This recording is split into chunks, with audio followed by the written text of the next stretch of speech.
This is the BMW M240i, and like a lot of BMW cars that end in a 40, like the 440 and the 540, it raises a question. Do you really need a full-blown M car?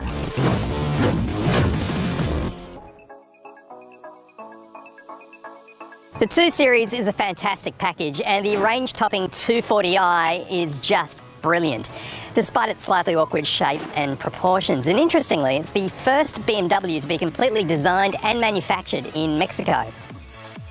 From the front, you can see that this car is nearly as wide as the 3 Series. In fact, there's only about 7 centimetres in it, but it does have its own distinct look with unique headlights and also a regular kidney-shaped grille with slats that open when the engine is turned on. While Thunder Night Metallic is certainly an eye-catching colour, it's not one that I would choose personally, but it seems that I'm in the minority because I've had a lot of people stop and talk to me about this car today. It's a kind of a weird shape though, because it seems like the front of this car is doing one thing, and then at the back it kind of just gets a little bit short and stubby. It lacks the gracefulness of the 4 Series. The wheels are 19 inches, there's a couple of designs to choose from, but I think the standard rims are probably the best looking.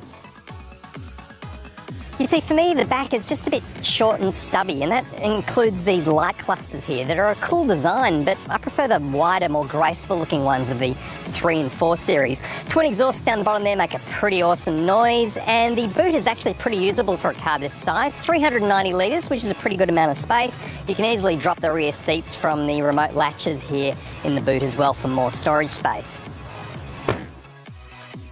The 2 Series Coupe has almost a perfect 50-50 weight distribution, and that's largely because, well, half of it is engine. This is an enormous motor to put into such a small car. It's the same as the 3 Series and the 4 Series, a turbocharged 3-litre straight 6 that in this case outputs 285 kilowatts of power and 500 newton meters of torque, shooting to 100 k's per hour in just 4.3 seconds. Now, in some late-breaking news, BMW have just announced that the fully fledged M2 version of this car, which will appear in showrooms at the end of the year, will be the final M car that is purely internal combustion engine. All future M cars will in some way feature electrification, whether that be hybrid or fully electric. This year's M2 will be truly the last of the line. Despite this car having pretensions to be a 4-seater, it's really only been designed with 2 passengers in mind. That's the 2 at the front. I'm 190 centimetres tall, so I'm not exactly short, and I'm perfectly comfortable in here. There's plenty of room. It feels just like the 3 Series or the 4 Series. There's a decorative back seat, but there's not really very much to say about that right now. We'll come to that later. The dashboard is pretty much exactly the same as the 3 and 4 Series too. It's just like it's just been shrunk down a tiny bit. I mean, it's almost imperceptible, the difference. The layout of all the functions and buttons, it's exactly the same. So if you've been in one of those cars recently, you'll feel right at home here. The xDrive software on this car is the next to the latest version. It's not the newest one. You only get that in BMW's electric cars right now. And it's still really, really good. It's just the newer version is slightly better, but this is pretty awesome. It does have wireless Apple CarPlay and Android Auto, although I have again had connection issues with it this week, dropping out and just being slow to load. I'm not sure if the problem is my phone or it's the system at this end. I like to think it's not my phone. Climate controls just underneath that, which also work in sync with the screen. We've got the shortcut buttons down here, which you can program to whatever you want them to be. Underneath the aluminium door here, we've got wireless phone charging, which some more recent BMWs have unfortunately missed out on due to the shortage of semiconductors, but this car's got it. A couple of cup holders, a USB, and a 12-volt outlet. We've got the jog wheel just next to that, which you can use for the xDrive system. You can either do it by touch or use the wheel. I never touch this wheel, it's just easier to touch, I think. Shortcut buttons for the nav system, a pretty standard gear shifter here from BMW, and all of your drive mode buttons of Sport, Comfort, Eco Pro, and Adaptive. Good sized Santa bin with a nice soft lid and blue stitching, which is featured all throughout the car. I actually quite like that. Head-up display on the windshield, and then we've got the instrument cluster, which has gone all digital for this car. I've had a few people tell me that they preferred the older analog dials, just because it gave it a bit more of a sporty feel. And look, I'm not mad about this setup either, because it's not very customizable, and just, I don't know, it doesn't feel very intuitive. Again, BMW have upgraded this for their electric cars, and I think it looks better there. The steering wheel, still big and chunky, and it feels even more so in such a small car.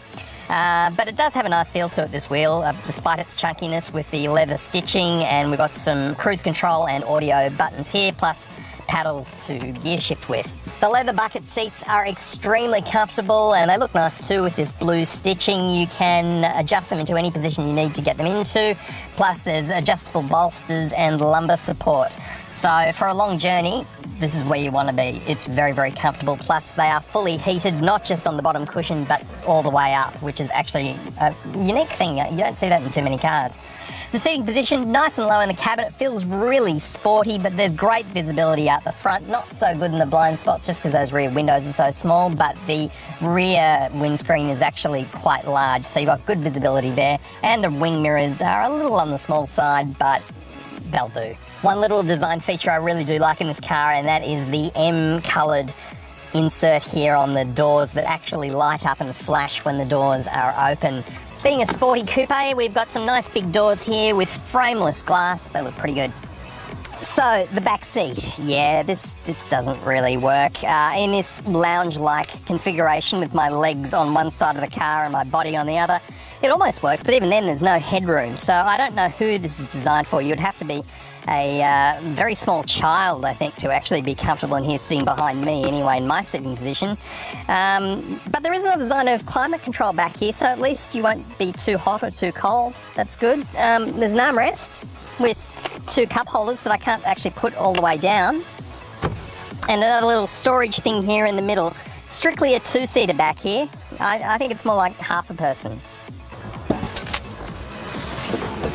There's no elegant way to get out of this thing.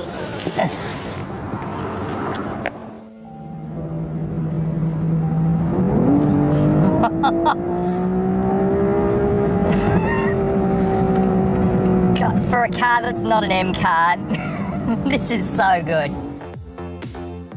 When I picked up this car from BMW a week ago, I had just stepped out of the M4 competition coupe and that car is just insane. It is nuts. And I said to my contact at BMW, oh well, you know, I've had my fun in the M4, time to quieten things down a bit in the M240i. And he looked at me and just said, oh, you can have a lot of fun in this too. And he wasn't kidding. This car is awesome. And it really does make you think twice about the necessity to get a full-on M car if you're looking for a nice car as a daily driver, because if you're not going to the track, then, you know, it's a bit of a waste. This does everything you need it to do around town. One thing that I'm really impressed with in this car is the engine note. It makes such a nice noise, especially considering it's not a full-blown M car. It only sounds a notch or two beneath it, actually. It doesn't burble or spit or crackle as much, but it's still really good. BMW love to put lots of drive modes into their cars. Now with the M cars, you not only get the drive modes, but then you also get customizable M modes as well. And here it's not too much different, actually. We've got Sport, Comfort, Eco, Pro, and Adaptive. But something that is a little bit different to the M cars is the difference between the modes. So for example, you put it in Sport Plus in an M car and you instantly feel like you're driving a completely different car that's almost impossible to live with as a daily driver. This one, the difference isn't quite as harsh. It's there, but you can live with it a bit more. Gear changes, especially when you're doing it manually, are super fast. This transmission is awesome.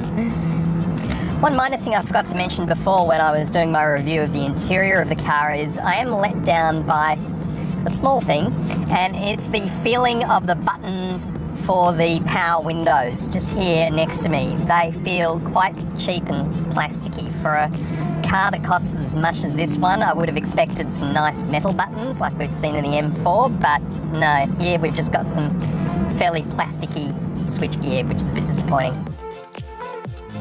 In comfort mode, the steering actually feels pretty light and not too much of an effort to use, but in Sport Plus, it does feel artificially heavy and perhaps excessively so, especially when you're trying to maneuver at low speed. It's just almost tiring to use.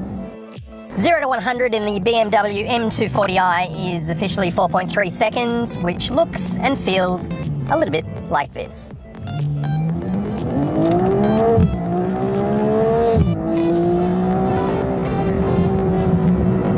That exhaust makes such a good noise. I am missing the sport dial configuration that you get on the M cars here. It just almost seems a bit disappointing. There's not a lot you can do with these dials. Unfortunately, they just really change colour depending on what drive mode you're in. It's a shame that you can't do more with them. So in many ways, this car feels like a bit of a gateway drug into the world of M cars, because if they represent 100%, then this one is pretty much 95. It does almost everything that those cars do, and everything you could ever want them to do on the road. If you're heading to the track though, go an M car, but anywhere else, you got it right here.